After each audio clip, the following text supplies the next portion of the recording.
My name's Chloe Randall, and I was sexually assaulted when I was 12.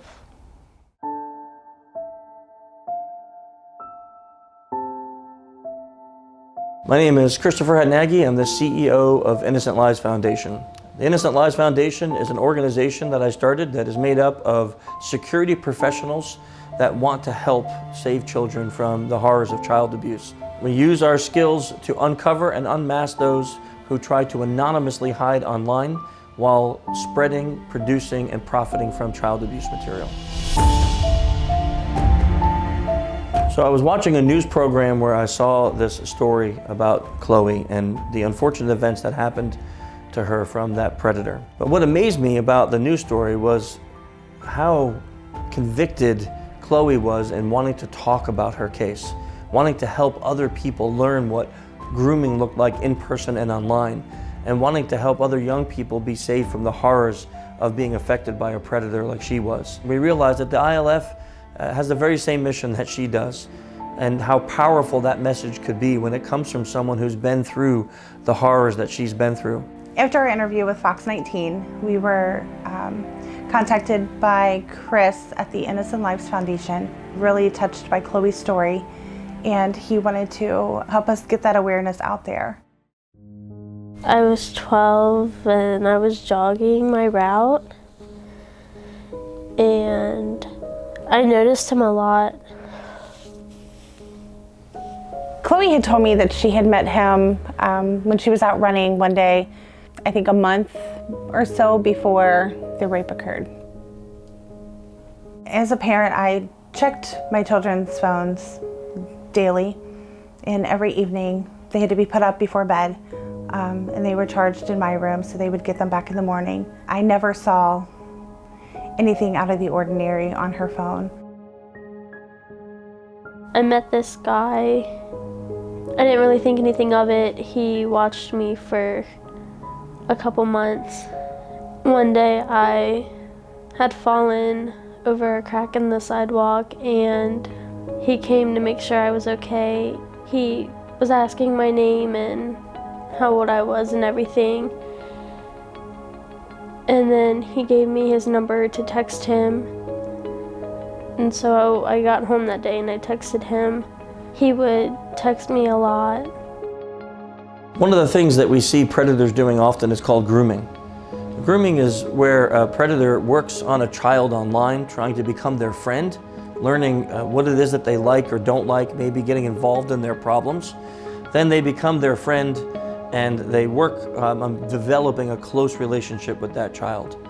The grooming process is where then they start to ask for more and more intimate details. Eventually, those requests will turn into things like pictures. Sometimes they'll start with, send me your face, send me what you look like in a bathing suit. And eventually those requests become more and more aggressive. At first, I just thought that was his personality. That's how he was, and I wasn't gonna try to change the fact that that's how it was. But then, when I realized it, that's when I kind of started avoiding him more and more. And once I noticed that he got really angry with my responses, that kind of also like triggered my mind, like something's off, this isn't like what a friend would do. He told me to get the app Kick, where we could private message without anybody seeing it. Predators will oftentimes use social media applications because many of them nowadays have been built so they're secure. Apps like Instagram or like Messenger or Kick or Snapchat. Those messages are held within the application. And in some of those applications, they can actually have those messages delete. You know, after 2 minutes or after you view it, it just goes away. So predators know how those apps work, and they like to use those apps when grooming children because those messages are self-contained. You can't really receive them off of a cell phone record. You don't see a phone number that can be texted. They can make themselves look like they're a 13-year-old girl online. So those apps are very attractive. So I did monitor her social media. Kick was never on there as an app, so that would have been something that she was downloading to communicate and then I guess deleting it and then getting it back when she wasn't around me. He told me to, but like I was young and I saw his point that in order to keep our friendship, I gotta do what it takes to keep it. So deleting it, then re-getting it. When I felt that he was more comfortable with me, like talking to me, and it wasn't that awkward, I felt things starting to change with the vibe of the friendship. He would ask to meet up multiple times a week and like would ask for private images, and I felt it more when he would tell me to lie to my mom, telling me to sneak out to see him. He was very impatient with the responses because I would come up with an excuse like, oh, I'm busy today, I can't talk, or my mom's taking my phone. I didn't want to talk to him every day. I was avoiding him at some point. I told him I was moving to Texas, and he didn't really, that didn't stop him from talking to me. He would talk to her and be friendly, and then she'd be friendly back, and then he would want her to meet him or go on a different run or just leave the house. And you know, when she would tell him no, he would get angry. His messages would then become hateful, which then would have her reply back with the I'm sorries, and then he would, you know, be back in control of the situation. So then he would, you know, tell her she was pretty and everything that, you know, a young girl wants to hear. And then, you know, he would end the conversation, and then when they would text again, it would be, you know, I'm here for you. I'm going to be here for you when your parents aren't for you. Nobody's ever going to hurt you. And then she would say something he didn't like. That's when he would become hateful and mean, and almost twist it around as she's doing something wrong.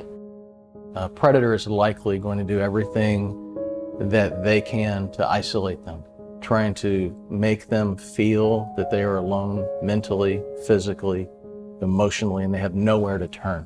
They're going to want them to feel like they depend only on that predator and that there's no one that's going to help them. These predators want to be your friend. They want to be your mentor. They want to help you to make sure that you're safe. That's not what they want to do, but they're going to tell you everything that you want to hear just so that you stay in contact with them. Did Chloe realize that this is what happening when she was 12? No. She did know that some of the things was off, but at the same time, she was 12. She didn't realize what was going on. He had told Chloe that he was 17 years old. He was 28 at the time of the rape. It was after a couple months of talking, my mom left, and he found out that my mom left. He watched her leave. He knew that I was home, and so I went running like I normally did. I saw him in the alley, and I stopped to say hi, and he asked if I wanted to go get something to eat. So I said yeah. And then he took me back to his apartment and repeatedly asked if I would have sex with him. I told him no. He kind of forced himself on me, and I pushed and kicked and fought for 15 to 20 minutes. And he told me that I needed to take my clothes off, and I didn't. I kept telling him no, and then he forced himself on me. He forced my clothes off and did it. After everything was done with, he took me home and he told me to wash my clothes and take a shower. He told me that I had to keep it to myself, like nobody in the world could know about it. That if anybody found out at all, something bad was gonna happen. Like, that I wouldn't see my family, or that I was the one who was going to jail. And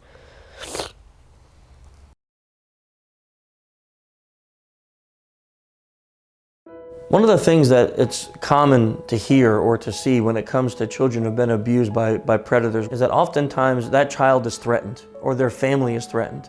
They're told things like, "I'll kill your mom and dad if you tell anyone." Or, "If you tell, you're gonna go to prison because you did something bad." Or, "If you tell, I'm gonna spread this video or these pictures all over the world and you'll be humiliated." And the child falls for these things.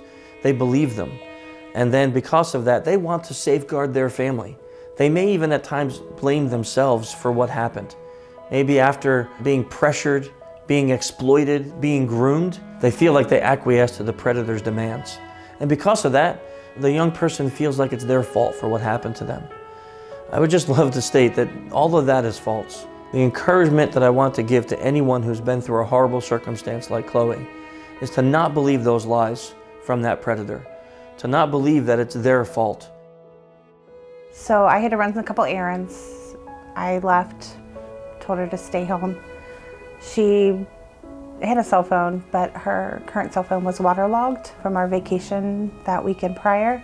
I didn't have a way to track her location. She had called me, I guess maybe an hour later. she asked where I was, and I didn't tell her right away. I told her that I was home the entire time, and then she knew that wasn't true. And then I told her that I went to dinner with my friend. Her voice was just off from our normal day-to-day talk that we have all day long. When I got home, she was sitting on the couch. Her hair was wet. She was in her pajamas. And immediately I asked her, why? Why did you change your clothes? That's when she had told me that, he had advised her to go home, take a shower, wash her clothes, and not to tell anybody what had happened. And then she broke down and she had told me that she was raped. I said, well, what do you mean you were raped?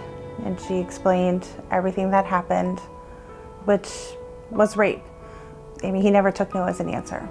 She took my phone and she messaged him, from my phone, asking him what happened.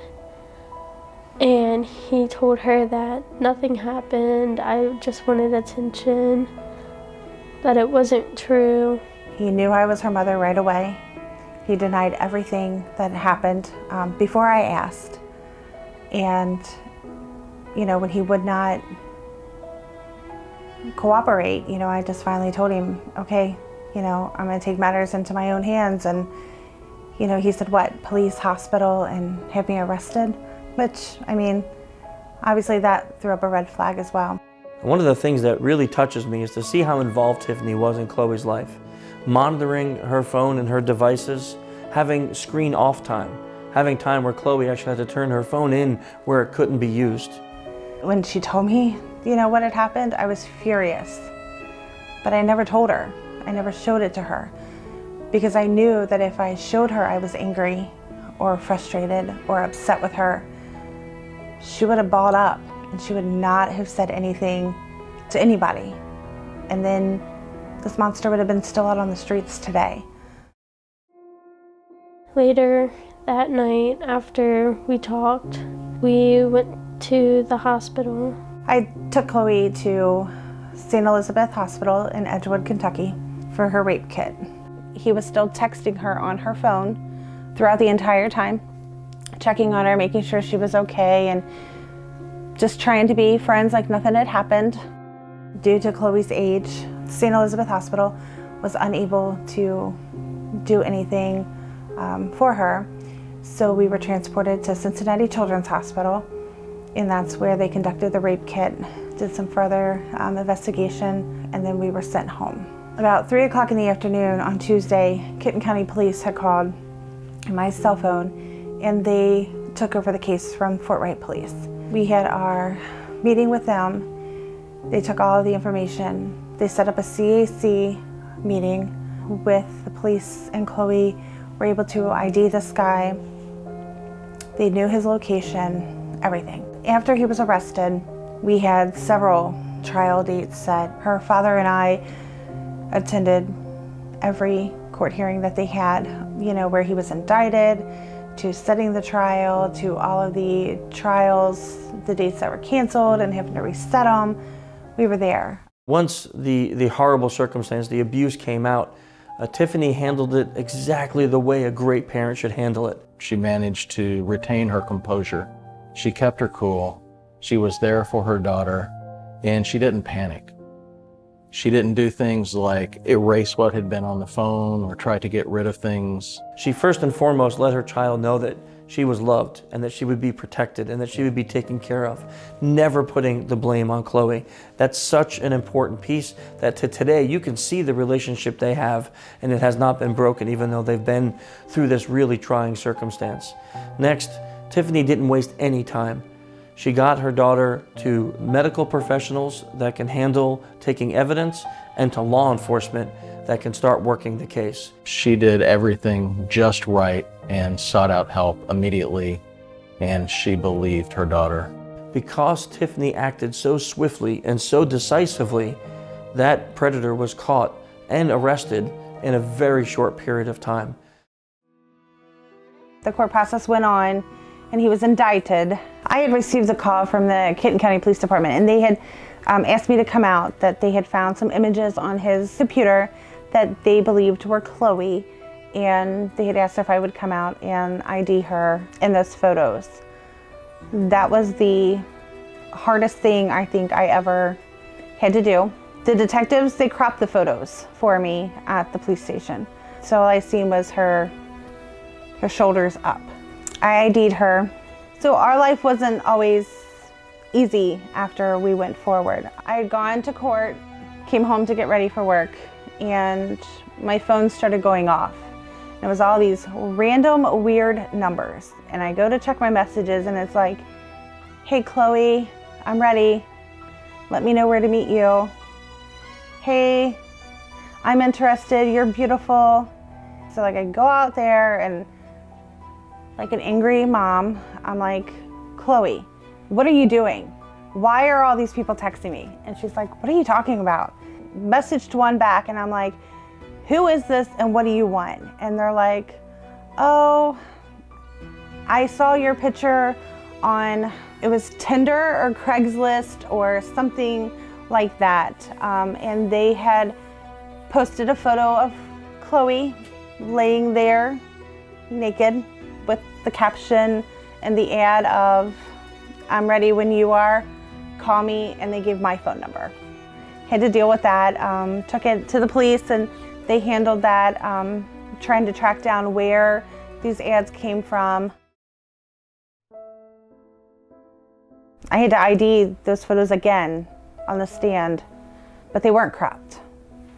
So I seen them all. I seen photos of her, photos of him, photos of both of them. Her father and I would attend all the court dates leading up to the trial. He'd walk in with a smirk on his face, look directly right at us. As a parent, that's hard. That's hard to see that. But knowing that we were there and able to face him, I think kind of helped us along with part of our healing process. I didn't know that he was filming me until after trial. When it comes to child sexual abuse imagery, the internet has become an enabler. It has allowed communities of like-minded people to gather together and to trade and to sell, to produce this horrific material. Look at everything he put her through. And she has to live every day out in the community, knowing her images are on the internet. Other people have them, and here he's, yes, sitting behind bars. She's the one out in the community. She's the one that somebody looks at her a certain way and she's like, oh, Mom, I have to deal with that. We deal with those. They don't have to deal with those.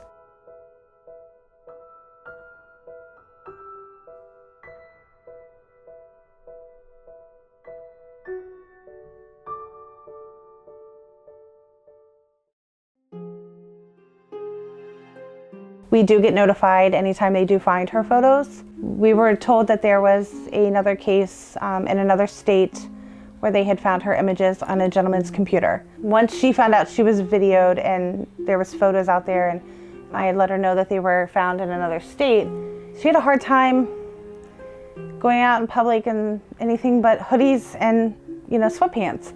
She questions everything about herself now because she's so scared. In 1998, there were 3,000 reports of child sexual abuse imagery.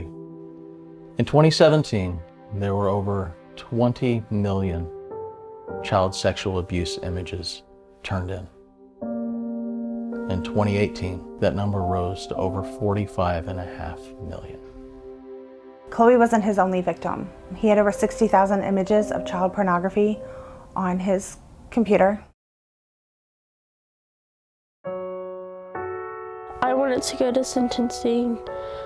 When it was my turn, they all let me out so I could go up to where my attorney was and I could read my witness statement, I guess is what it's called. I only got 2 sentences out because he kept looking at me and smirking.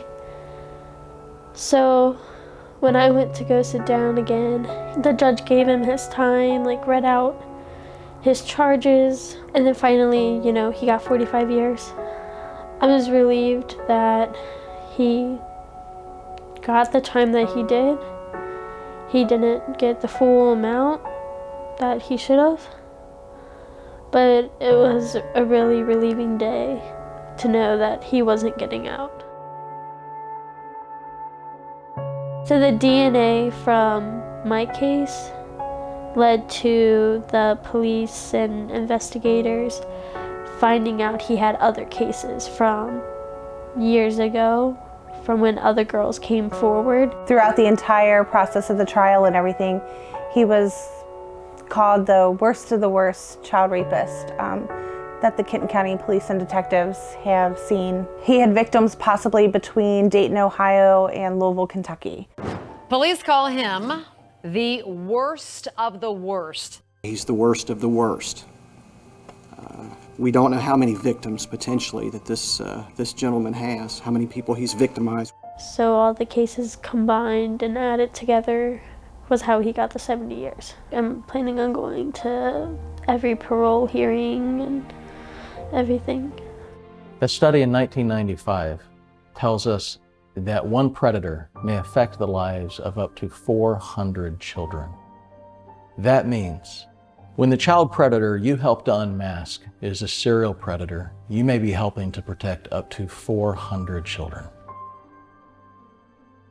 From the time he was arrested until after sentencing, she wouldn't go outside by herself. She had to stay right here by our side. Her brothers were right there with her. She wouldn't go check the mail at the end of the driveway by herself. And after sentencing, the next day she got up and she was outside twirling in the backyard, playing around. We had that kid back. It was great to see that she finally felt, I guess, that relief that he's gone and he's not coming back and I'm not going to be hurt again. So she was able to go out there and enjoy. We did a phone interview with a local radio station, and then one of the news reporters called and asked us to come and do an interview with them. And Chloe said yes. And from there, Chloe's decided that, she wants to help empower others to kind of get the awareness out there for sexual assault and sexual abuse, as well as the grooming techniques these predators use to help lure girls and guys into, the situation. My hope, maybe it helps somebody who's stayed in the dark and so they can come out and ask for help, talk about it more so they don't feel like it's all on their own to deal with it. What all of us here at the ILF want to see for Chloe is that she's able to use the abuse that happened to her as a way to educate other people. We want to support her in getting into different places where she can talk about her experiences and what she learned from them, and where she can talk about what grooming looks like and feels like to help other young people be able to fight against it. The benefit for the other children is that they know they're not alone. We think it's very, very important that children who are in this type of situation understand and know that they don't have to be alone. Having her have a wonderful platform to talk about her experience and what she learned from it, what other people can learn from it. We're also supporting her and helping her in a number of speeches that she's going to have set up that she can go out and speak to law enforcement agencies, schools, and other students about her experience, so that education can then even be taken further. By seeing someone their age or close to their age and seeing what she's gone through and the fact that she's been able to receive help and that she wasn't alone is incredibly important. It's going to help them to understand that there's a way out. If you meet a stranger the first couple times and they tell you that you should like get an app that you're not familiar with and you don't know how it works and you're not, like, you've never heard of it before, take that into consideration too. This could be such a massive topic for those kids in school to learn how it became such a thing that affected you and how it can affect them. Make sure that you do go to help and you're not trying to handle the situation on your own, trying to avoid getting whoever in trouble. If you feel something bad's happening, then that's your gut telling you to go get help. And always remember, you're not going to be the one in trouble no matter who says you are. If the stranger's telling you that you are, you're not going to get in trouble. Don't be afraid to go to a trusted adult or your own parents for that matter. If you're in a situation where you don't know exactly how to take what the person is saying to you, maybe showing your parents or somebody the text that is happening. If they're telling you to meet up 4 times a week, that's obviously not normal. That's something to look out for. Don't be afraid to go to your parents. 9 times out of 10, they're gonna be on your side and they're not gonna like yell at you. Or even if you don't feel comfortable with going to your parents about it, go to a school guidance counselor or whoever you trust the most that you feel like can give you their honest opinion about the situation.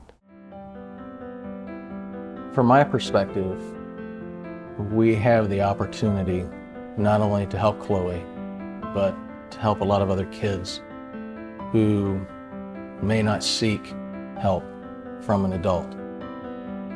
For her to be able to speak to them and for them to understand that they're not alone is incredibly important. For the ILF, it's an opportunity to do the right thing. For the children, it's an opportunity to see a way out. And for the predators, it's an opportunity for them to get caught.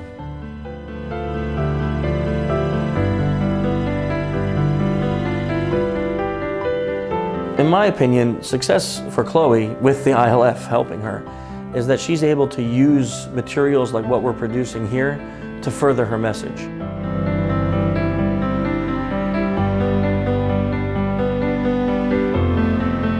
If she can be happy and if she can find a mission in her life, which it sounds like she has, to help other kids, it can be fulfilling for her.